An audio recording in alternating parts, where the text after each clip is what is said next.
are back. My next guest appeared in the films Clueless and Cider House Rules. Starting July 27th, you can see him in Wet Hot American Summer. Please welcome Paul Rudd.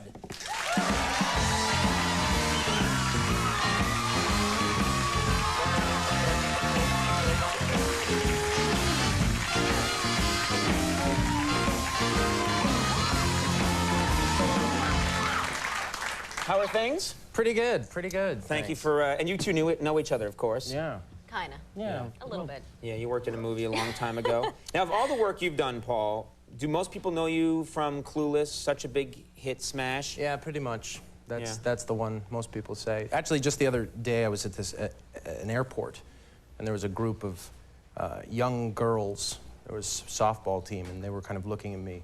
And I thought, oh, they've probably seen Clueless. And because they seemed like the girls that would go see Clueless. They're kind of the right age, yeah. Yeah. And so I was trying to play it cool, and one of them said, have you ever seen the movie Clueless? And I said, well, yeah, I have seen it. And she said, did anyone ever tell you that you look like the guy from Clueless? And I said, well, yeah, I've heard that before. And then she said, are you the guy from Clueless? And I said, yeah. And she said, oh my gosh, I love that movie. But so do you still act? So, you know, it's kind of good and I read in the bad, paper that you attacked a softball team. Yeah. Airport. You know, you guys were talking about Frank Stallone. Yeah. And you know, that was actually my very first celebrity sighting, was Frank Stallone. I am so sorry. Yeah. No.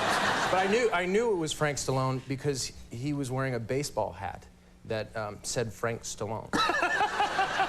Honest to God. That is great. And it was an arrow pointing down. It just, the head enclosed by this hat is Frank Stallone's head. I saw him from a distance and I thought, is that Frank's? Yeah, that's Frank Stallone. Yeah. And then you didn't go up to him, did you? No, I didn't want to bother him. Yeah, he was headed to his island retreat. Now, I found out today that you, I don't know if this is true, you used to be a DJ for bar mitzvahs. That's what you did to make money. Is this true? Yeah, for about a year and a half. And bat mitzvahs. And weddings. Let me help me, because this is not my world, but I'm trying to learn it. The bar mitzvah is the guy. Is for a guy, and a bat mitzvah is for a girl. Right. And it was really an awful job. And I did it for about a year and a half, but it was cool because I was in school, but I'd work on weekends. And I started off with this company called You Should Be Dancing. and then it sounds kind of accusatory, doesn't it? Yeah. You should be dancing, buddy. So I did a lot of bar mitzvahs, and it was kind of rough because you have to keep the party going. You know, you have to get all the kids excited about MC Hammer and you know, Limbo and how old are the kids? Is that 13? 13 years old. Right. Okay. And it was really not my personality so much, but I would do it anyway. And I remember specifically on one Saturday, we would have two parties sometimes because some boys would read from the Torah in the afternoon, and then other boys would be bar mitzvahed at night. And so I would have two parties. And I remember one day I did the first party, and then the second party, I was on about hour 16 of working, and I lost it.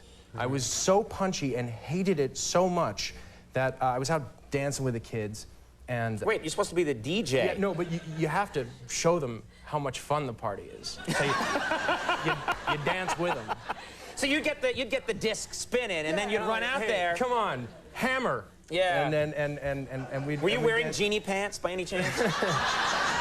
The hammer pants? Yeah, hammer pants. Sorry. No, but I actually did have the lines in my haircut. Oh my God.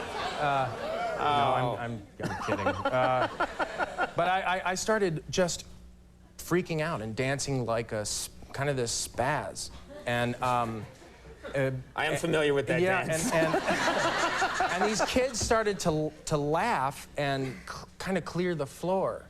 And I thought, oh God, now I'm like kind of stuck. I got to keep this going. And my boss got on the microphone and said, hey everybody, it's Donnie Dweeb.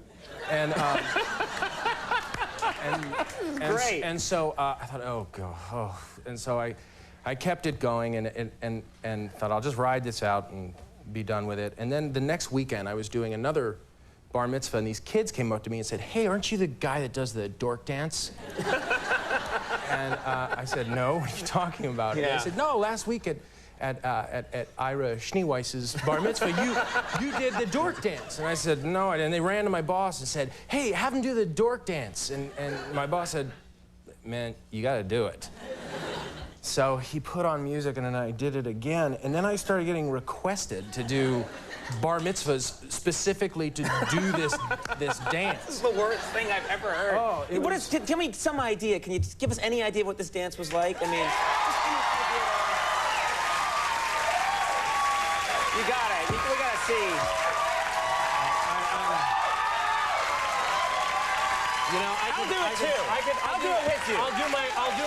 I'll do my signature move. Your signature move. The all right. signature move that would always kind of end the dork dance was, I got to probably get some space. Do you need here. music for this, or are you okay? I think I could probably do without. Okay, all right.